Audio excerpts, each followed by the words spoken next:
ஜனனி ஜென்ம சௌக்கியானாம் வர்தனி குலசம்பதாம் பதவி பூர்வ புண்ணியானாம் லிக்யதே ஜென்ம பத்திரிகா ஆதித்யாயச்ச சோமாய மங்களாய புதாயச்ச குரு சுக்ர சனிபியஸ்ச ராகவே கேதவே நமஹா. இது நவக்கிரக ஸ்லோகம். இன்றைய தினம் நாம் தெரிந்து கொள்ளக்கூடியது நெக்ஸ்ட் ஜென் ஆஸ்ட்ரோ நேயர்கள் அனைவருக்கும் வணக்கம்.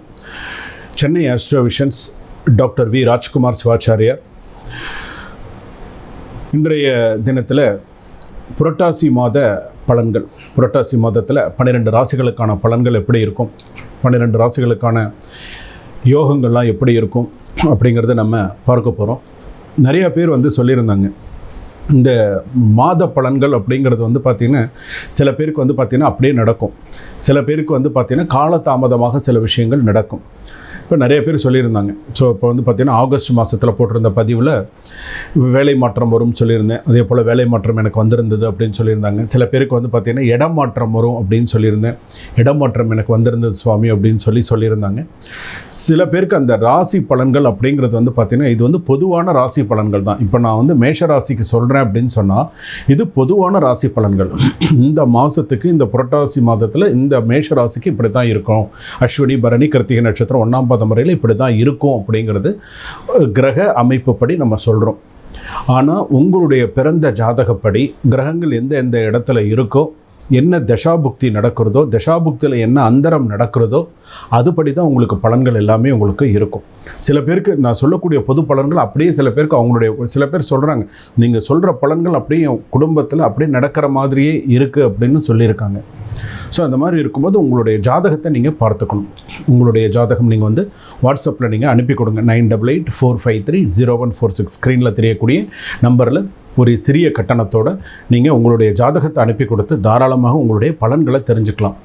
ஜாதகம் பார்க்குறதே எதற்காக அப்படின்னு சொன்னால், ஃப்யூச்சரில் என்ன நடக்க போகிறது அப்படிங்கிறத தெரிஞ்சுக்கிறதுக்காக தான் ஜாதகம் பார்க்குறது. நடந்து முடிஞ்சதை பார்க்கணுங்கிறது கிடையாது. இனிமேல் எப்படி நடக்கும், இந்த 24 நவம்பர் டிசம்பர் 2025 என்னுடைய ராசிக்கெல்லாம் எப்படி இருக்கும், என்ன நடக்கும் எனக்கு அப்படிங்கிறது தான் முக்கியம். என் ராசிக்கு இதுதான் நடக்கும், என்னென்ன விஷயங்கள் இருக்குது அப்படிங்கிறது தான் அதில் ரொம்ப முக்கியமானது. ஸோ உங்களுடைய ஜாதகத்தை நீங்கள் வாட்ஸ்அப்பில் அனுப்பி கொடுத்து நீங்கள் கேட்கலாம்.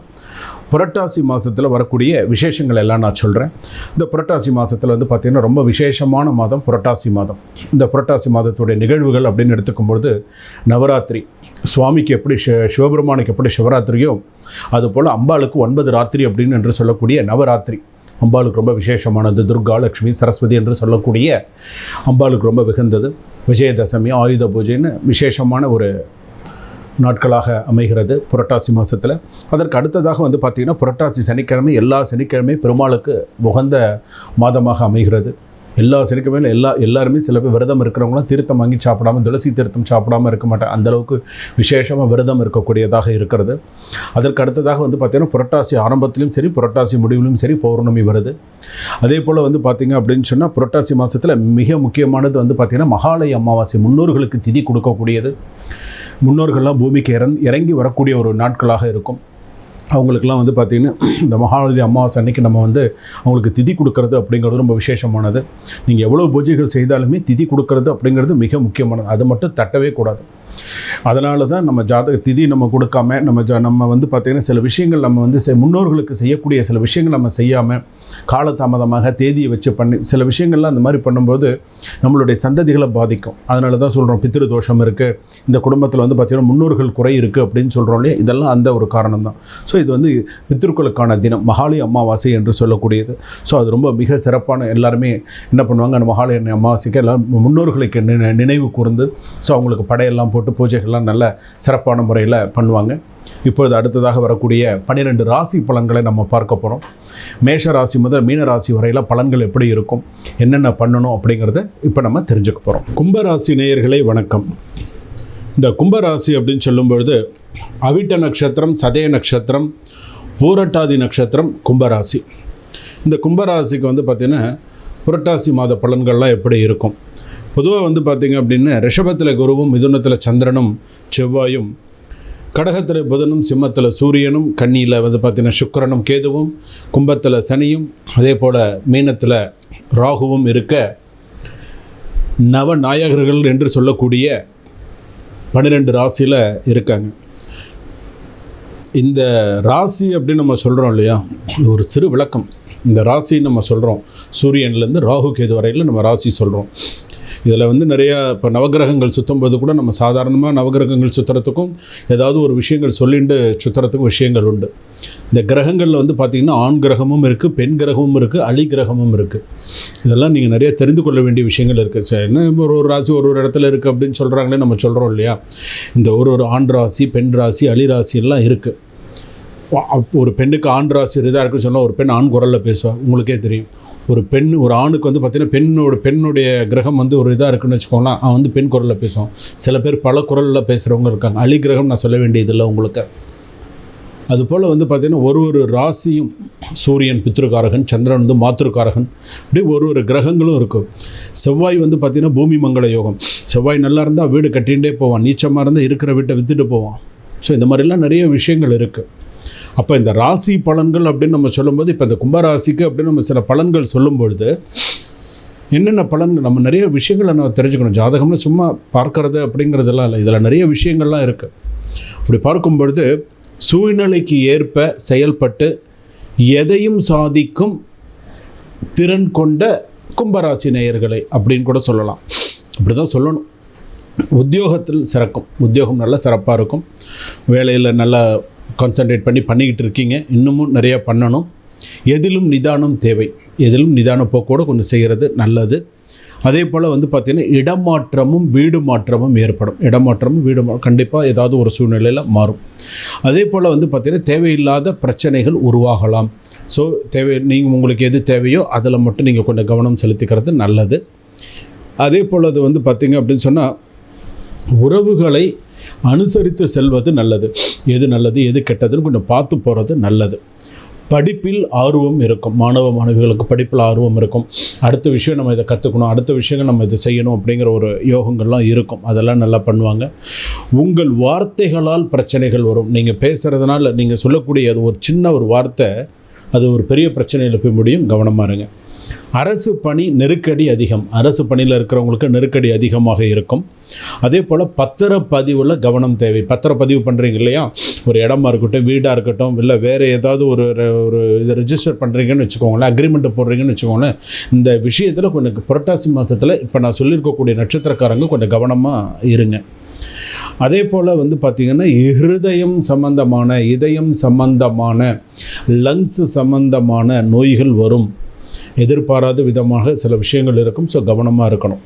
சரிங்களா? அடுத்ததாக எதிரி சதி செய்வார்கள். ஸோ எதிரிகள்லாம் வந்து ஒரு விஷயம் உங்களுக்கு நடக்கணும்னு இருக்கும், கிட்ட வந்து முடிகிற மாதிரி இருக்கும். அவன் ஏதாவது ஒரு தடங்களை பண்ணி ஏதாவது ஒரு அவப்பெயரை ஏற்படுத்தி அதை உங்களை பண்ண விடாத அளவுக்கு செஞ்சுருவான்.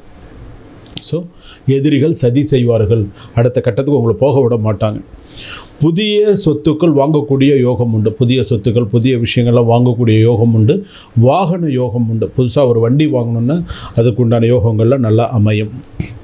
அவிட்ட நட்சத்திரம் கும்பராசி ரொம்ப சிரமமான நட்சத்திரம் தாங்க. அவிட்ட நட்சத்திரம், ஆண் அவிட்ட நட்சத்திரம், பெண் அவிட்ட நட்சத்திரம். லைஃப்பில் ஸ்டாண்டர்டாக ஒரு லெவலில் வந்துட்டாங்கன்னு சொல்லு. ஆதிலையும் கஷ்டம், அந்தத்துலேயும் கஷ்டம், பாதிலையும் கஷ்டம். இவங்க லைஃப்பில் வந்து பார்த்திங்கன்னா ஒரு லெவலுக்கு வரத்துக்குள்ளே இருக்கிறவங்க பிராணம் போயிடும். அந்த அளவுக்கு இவங்களை சொல்லி பார்ப்பாங்க, கேட்க மாட்டாங்க. அவ்வளோதான் அவிட்ட நட்சத்திரம் அப்படிங்கிறது. சதய நட்சத்திரம் தனக்கு எல்லாம் தெரிஞ்ச மாதிரி அப்படியே காமிச்சுட்டு அப்படியே போவாங்க, அப்படியே இது பண்ணுவாங்க. ஆனால் என்னென்ன சதய நட்சத்திரத்தை பொறுத்தளவுக்கு உழைப்பாளி, கடின உழைப்பாளி, எல்லாம் செஞ்சும் கெட்ட பேர் வாங்குவாங்க. சில நேரத்தில் வந்து பார்த்திங்கன்னா செய்யணுமா, இவங்களுக்கு ஆள் பார்த்து சில நேரத்தில் பண்ணுவாங்க. ஸோ கொஞ்சம் சதய நட்சத்திரம்னா கொஞ்சம் எப்படி இருக்கும், சில நட்சத்திரத்துக்கும் அதனால தான் இந்த கூட்டு சேர்ந்து பிஸ்னஸ் பண்ணுறாங்க இல்லையா, இவங்கெல்லாம் கொஞ்சம் பார்த்து செய்யணும். ஒத்துமையாக 10 வருஷம் 15 வருஷம் ஒத்துமையாக திடீர்னு ஒரு மனக்கசப்பால் பிரிஞ்சிடறாங்க. பார்த்துருக்கீங்களா? இந்த மாதிரி நட்சத்திர சேர்க்கை, ராசி சேர்க்கை இதெல்லாம் உண்டு. அதெல்லாம் இதில் கொஞ்சம் தப்பிச்சது வந்து பார்த்திங்கன்னா புரட்டாதி நட்சத்திரம் கும்பராசி பெரிய லெவலில் இருப்பாங்க. புரட்டாதி நட்சத்திரம் கும்பராசியில் டாக்டர் லெவலில் இருப்பாங்க. சில பேர்லாம் வந்து பார்த்திங்கன்னா ஒவ்வொருத்தரும் ஒரு லெவலில் இருப்பாங்க. சதய நட்சத்திரத்துலேயும் இருப்பாங்க. ஆனால் புரட்டாதி நட்சத்திரத்தில் வந்து குரு ஆதிக்கம், அதனால் இன்னும் வந்து அந்த நட்சத்திரம் வந்து குரு ஆதிக்கம், நல்ல பேரு புகழோடு இருப்பாங்க. ஆனால் அந்த கும்பராசிக்காரங்க கிட்ட போராடணும். புரட்டாதி நட்சத்திரம் கும்பராசிக்காரங்களோட போராடணும். ஏன்னா அவங்க சொல்கிறது தான் சரின்னு வாக்குவாதம் பண்ணுவாங்க, தர்க்கம் பண்ணுவாங்க. ஸோ அவங்களோடையும் போராடி நம்ம சில விஷயங்களை சாதிக்கணும். அந்த மாதிரிலாம் இருக்குது. அதே போல் வந்து பார்த்திங்கன்னா கால பைரவர் வழிபாடு எவ்வளோ செய்கிறீங்களோ அவ்வளோக்குள்ள நல்லது. சுத்தமான நல்லெண்ணெய் தீபமேற்றி காலபைரவருக்கு வழிபாடு பண்ணுங்கள். மனசார வழிபாடு பண்ணுங்கள். ஒரு பரிகாரம் ஜாதகத்தில் சொல்கிறோம் அப்படின்னு சொன்னால் சும்மா சொல்கிறதில்ல. நமக்கு ஒரு நேரம் சரியாக இல்லைன்னு வச்சுக்கோங்களேன், அது பெருசாக வர்றது சிறுசாக தட்டி போயிடும். இல்லைன்னு வச்சுக்கோங்களேன், அது பெருசாகவே வரும். அதனால தான் தெய்வ நம்பிக்கை, நெத்தியில் விபூதி இட்டுக்கிறதும், கோவிலுக்கு போகிறதும், சுவாமி தரிசனம் பண்ணுறதும், சரிங்களா? அதனால் கொஞ்சம் கவனத்தோடையும் ஒரு விஷயத்தோடையும் இருங்க. அதே போல் வாகன கவனம் தேவை. தொலைதூரம்லாம் போகிறீங்கன்னா வாகனத்தில் மெதுவாக வண்டி ஓட்டிட்டு மெதுவாக போய்ட்டு மெதுவாக வாங்க. அதே போல் பார்த்திங்கன்னா திருமணம் கூடி வரும், புத்திர பாக்கியங்கள்லாம் ஓரளவுக்கெல்லாம் சில நல்ல விஷயங்கள்லாம் கூடி வரும். நல்ல விஷயங்களை எல்லாம் சாதிச்சுக்கோங்க. அதே போல் சில விஷயங்கள் என்ன அப்படின்னு கேட்டால், கும்பராசி பொறுத்த அளவுக்கு பேசுகிறதில் சொல்கிறதில் கவனமாக இருங்க. இப்போ ஒரு விஷயத்தை வாக்கு கொடுக்கறதுக்கு முன்னாடி யோசிங்க, வாக்கு கொடுத்ததுக்கு அப்புறமா யோசிக்காதீங்க. உங்களால் முடிஞ்சால் செய்யுங்க, முடியல இல்லை என்னால் இது முடியாதுன்னு ஸ்ட்ரைட்டாகவே சொல்லிவிடுங்க. முன்னாடி ஒன்று பின்னாடி ஒன்று தயவுசெய்து சொல்லவே வேண்டாம். ஸோ அந்த மாதிரிலாம் இருக்குது. ஸோ இந்த மாதிரி விஷயத்துலலாம் கவனமாக இருங்க. ஐடி துறையில் இருக்கிறவங்க, வேலையில் இருக்கிறவங்க, மென்பொருள் கம்ப்யூட்டர் சம்மந்தப்பட்ட துறையில் வேலை செய்கிறவங்கலாம் கொஞ்சம் கவனத்தோடு வேலை செய்யுங்க. ஒர்க் ப்ரெஷர் அதிகமாக இருக்கும், இருந்தாலும் கொஞ்சம் கவனத்தோடு வேலை பண்ணி, டீச்சர்ஸாக இருக்கிறவங்களாம் கொஞ்சம் கவனத்தோடு வேலை செய்யுங்க. தொழில் வியாபாரம்லாம் ஓரளவுக்கு உங்களுக்கு கொஞ்சம் சிறப்பாக இருக்கும். புதிய முயற்சிகளில் இந்த புரட்டாசி மாதத்தில் முயற்சி பண்ணுங்கள். ஐப்பசி மாதத்தில் சக்ஸஸ் ஆகும். சுபம்.